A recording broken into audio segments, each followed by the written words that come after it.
Bismillahirrahmanirrahim. Pada kesempatan ini saya akan membaca bab tentang al-khitbah ataupun lamaran atau pertunangan. Makna al-khitbati. Makna khitbah hiya izharu ghurbati fi zawaji bimra'atin muayyanatin wa i'lamul mar'ati waliyaha bidzalika.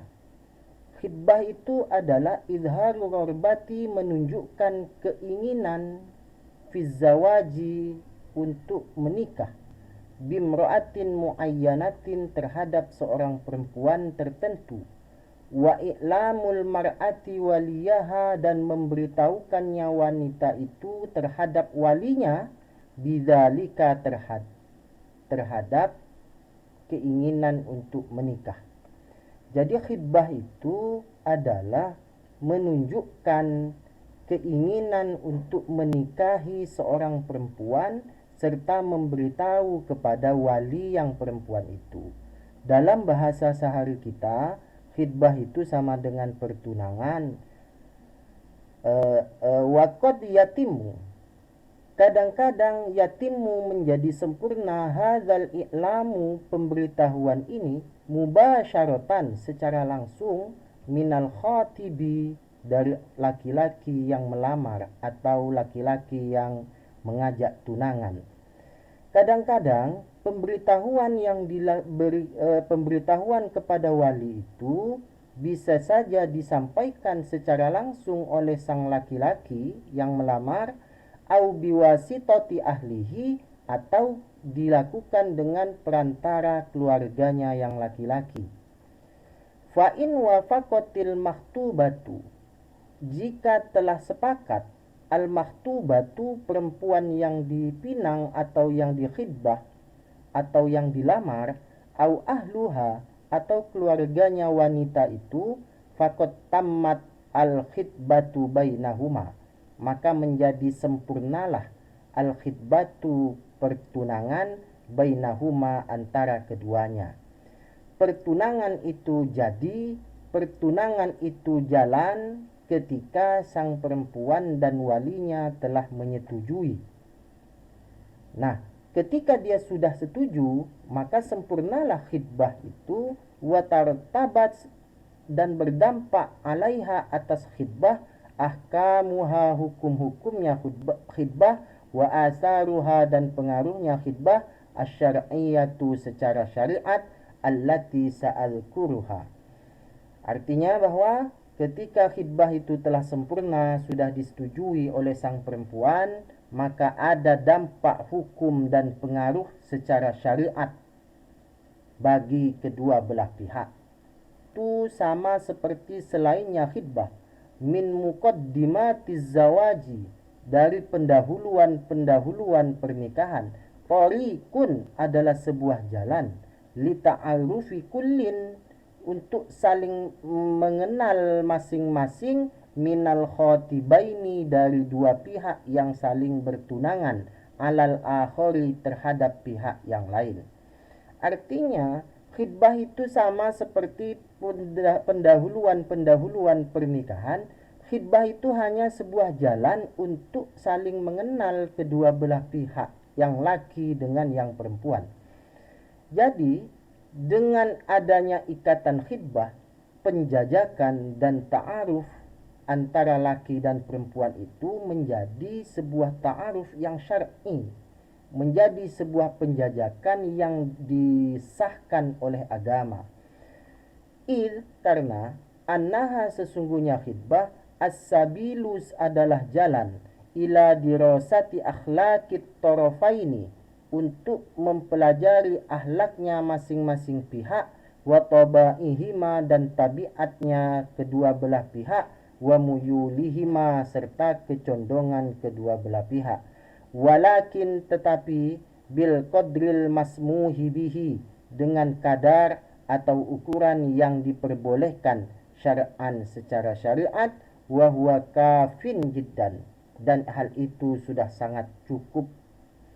Artinya bahwa khidbah itu adalah jalan dari masing-masing pihak, yang laki ataupun yang perempuan yang telah bertunangan, sebuah metode untuk mempelajari tabiat, akhlak, serta kecondongan, karakter, serta kebiasaan dari yang laki atau yang perempuan. Artinya setelah terjadi khidbah, maka barulah boleh dilakukan penjajakan, pendalaman atau ta'aruf. Narasi ini, paragraf yang kedua ini ingin menjelaskan kepada kita bahwa seharusnya bukan penjajakan dulu baru khidbah, bukan ta'aruf dulu baru khidbah, tetapi khidbah dulu, barulah setelah khidbah dilakukan penjajakan, dilakukan yang namanya ta'aruf. Jadi terbalik. Tradisi kita kadang-kadang anak muda penjajakan dulu, setelah cocok baru melakukan khidbah, habis itu menikah. Kalau penjajakan dulu, kalau ta'aruf dulu, maka buat apa fungsinya khidbah?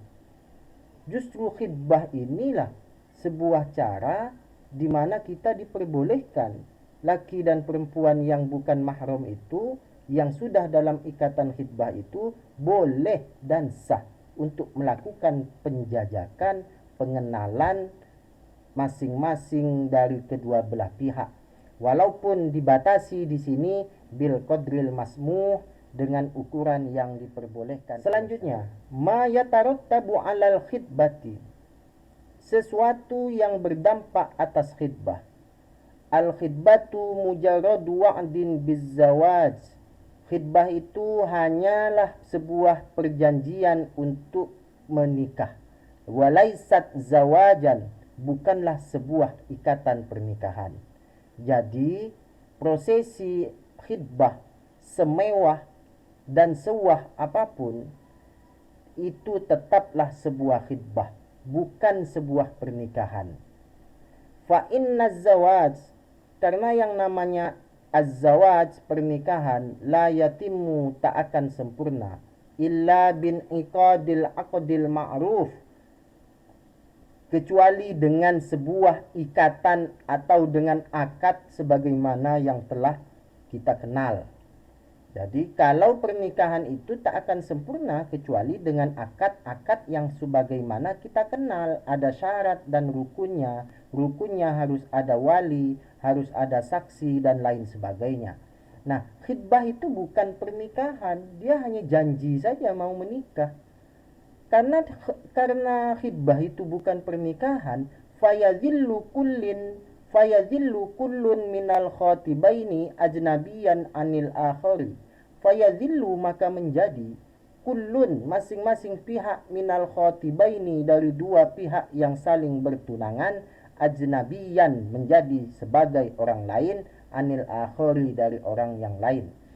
Artinya laki dan perempuan yang sudah berada dalam ikatan pertunangan, walaupun prosesi dan seremonial pertunangan itu dilaksanakan semegah-megahnya, dia tetap menjadi orang lain bagi yang perempuan. Yang laki-laki tetap jadi orang lain bagi yang perempuan pun adalah orang lain bagi yang laki-laki. Wala yahillu, maka tidak halal, lahu, bagi yang laki-laki, al-ittila, melihat, illa, kecuali, alal miqdaril mubahi syar'an, kecuali atas ukuran yang diperbolehkan syar'an, secara syariat. Wa huwa al-wajhu wal kafani, yaitu wajah dan kedua telapak tangan. Maka ketika laki dan perempuan sudah berada dalam ikatan pertunangan, itu ikatan pertunangan bukanlah sebuah pernikahan. Masing-masing pihak, yang laki dan yang perempuan, tetap menjadi orang lain, bagi keduanya. Oleh sebab itu, yang laki-laki tak halal baginya untuk melihat yang perempuan. Melihat saja tak halal, kecuali melihat sesuatu yang diperbolehkan dan dibutuhkan untuk keperluan penjajakan yang tadi itu. Apa saja yang boleh dilihat untuk keperluan penjajakan dan pengenalan karakter masing-masing pihak, yaitulah yang disebut dengan al-wajhu wal kafani, yaitu wajah dan telapak tangan. Hanya sebatas itu. Wajah dan telapak tangan itu pun hanya al-ittila, dilihat saja. Laki-laki tidak boleh menyentuh, memegang tangan perempuan yang menjadi tunangannya. Yang boleh hanya melihat. Yang dilihat pun hanya wajah dan telapak tangan.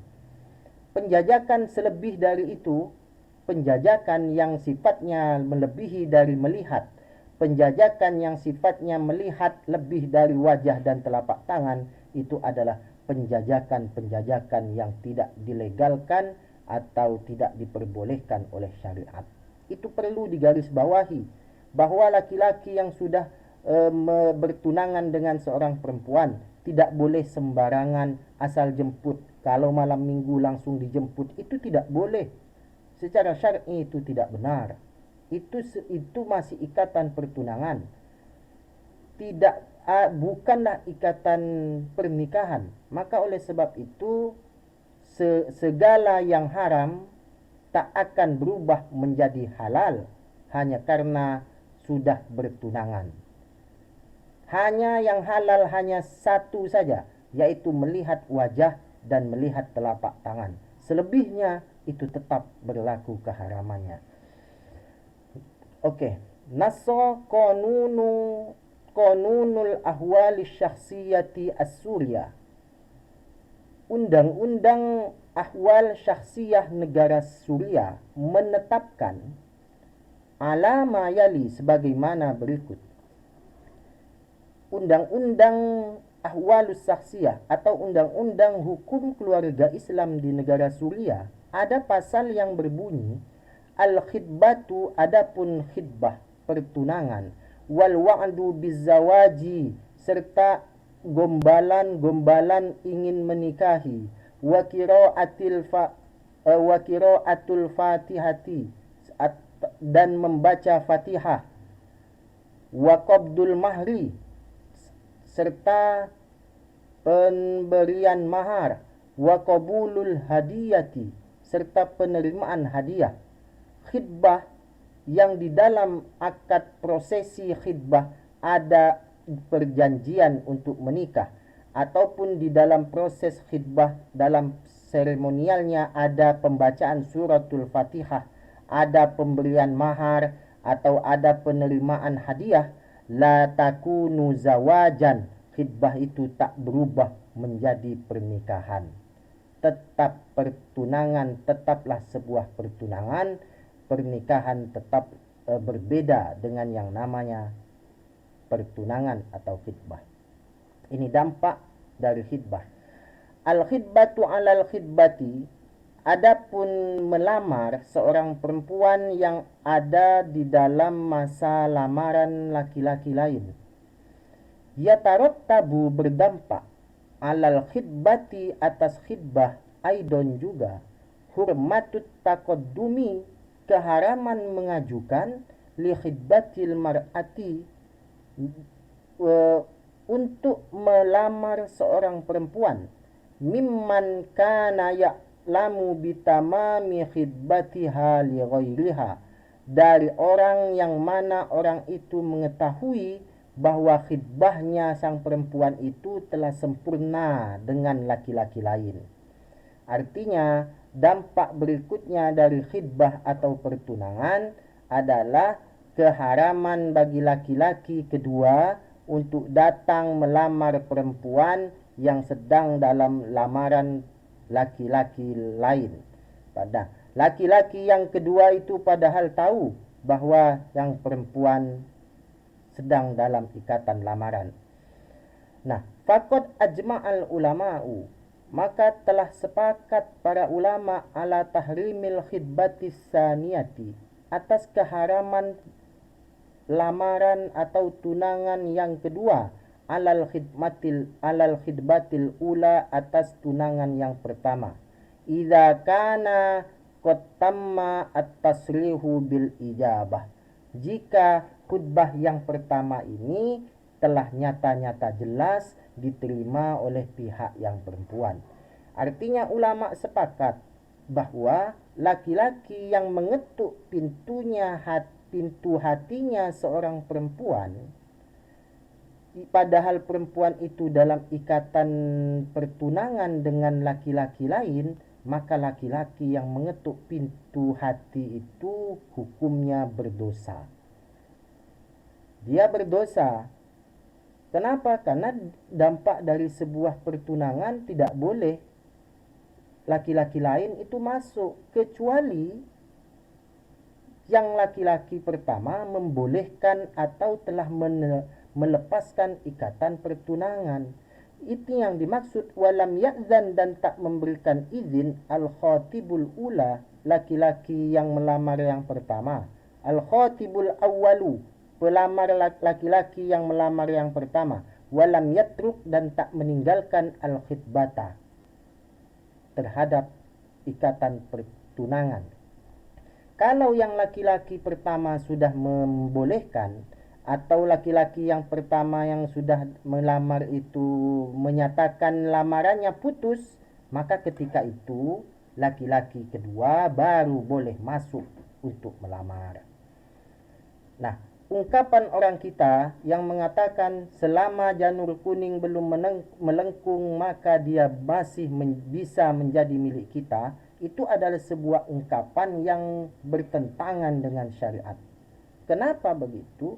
Perempuan itu ketika dia, jangankan janur kuning belum melengkung, janur kuning belum tumbuh sekalipun, kalau dia sudah dilamar oleh orang lain, dia sudah ditunang, sudah dikhidbah oleh laki-laki lain, maka ketika itu tidak boleh ada laki-laki kedua, ketiga, dan seterusnya yang datang menyerobot untuk melamarnya lagi.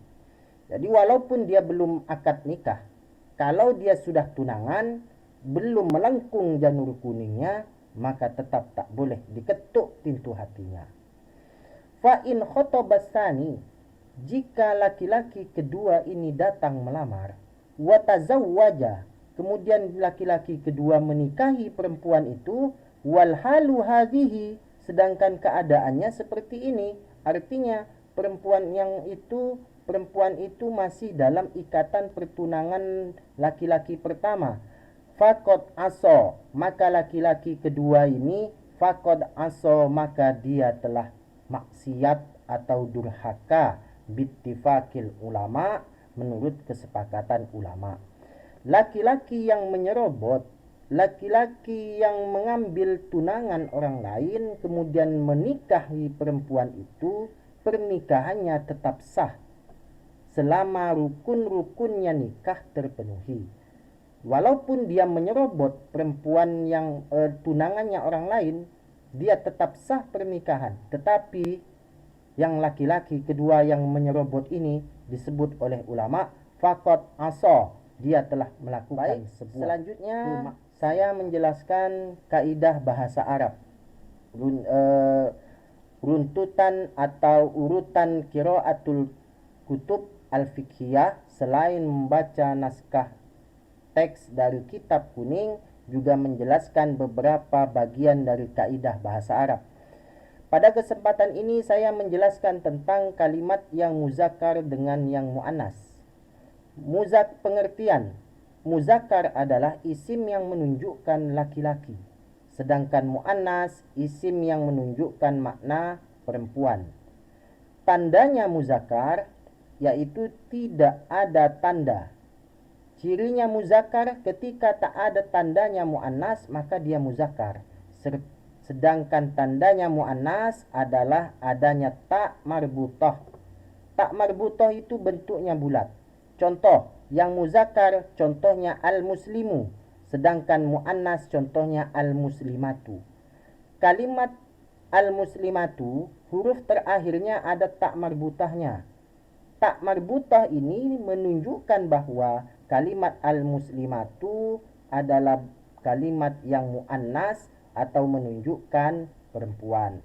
Sedangkan muzakkar tandanya tidak ada tanda muannas, al-muslimu tidak ada tanda muannas, maka ketiadaan tanda muannas menjadi tanda bahwa kalimat itu adalah kalimat yang muzakkar. Kemudian penting untuk dipahami, selain yang ada tak marbutahnya seperti al-muslimatu, yang menunjukkan khusus perempuan juga termasuk kalimat yang muannas. Apa yang termasuk yang menunjukkan khusus perempuan? Saya sebut contohnya adalah al-hamilu, perempuan yang hamil. Walaupun tidak ada tak marbutahnya, itu disebut sebagai kalimat yang muannas karena orang yang hamil itu adalah aktivitas yang khusus perempuan. Kemudian al-murdi'u, perempuan yang menyusui. Walaupun tidak ada tak marbutahnya, dia tetap disebut muannas karena menyusui itu aktivitas khusus perempuan. Ada juga contohnya adalah Zainabu. Zainab itu muannas walaupun tak ada tak marbutahnya. Kenapa? Karena Zainab menunjukkan khusus. Oke, selanjutnya huruf tak itu ada dua. Satu yang disebut dengan tak marbutah, bentuk tulisannya bulat. Inilah yang disebut tanda muannas, tak marbutahnya. Tanda muannas, contoh muslimatun. Ada juga tak yang maftuhah. Dalam kitab lain disebut dengan tak yang mabsutah, huruf tak yang terbuka. Huruf tak yang terbuka bukan tanda muannas. Contohnya baitun. Jadi muslimatun dengan baitun, keduanya sama-sama diakhiri dengan huruf ta, tetapi huruf taknya beda. Kalau huruf tak yang ada di muslimatun, ini namanya tak marbutah, tanda muannas. Sedangkan huruf tak yang ada pada lafaz baitun, itu taknya namanya tak maftuhah, dan tak yang maftuhah ini bukanlah menjadi tanda dari muannas. Oke, berikutnya dhamir yang digunakan untuk muannas. Kalau kalimat itu muannas, maka dhamirnya adalah hiya, huma, hunna. Kalau muttasil, ha, huma, hunna. Kalau dia kamu, maka anti, antuma, antuna. Muttasilnya ki, kuma, kunna. Jadi ada dhamir hiya, dia, ada dhamir anti, kamu, ada dhamir ana, saya atau kami. Lihat contohnya. Hiya muslimatun. Dia itu seorang wanita muslimah. Harus pakai hiya.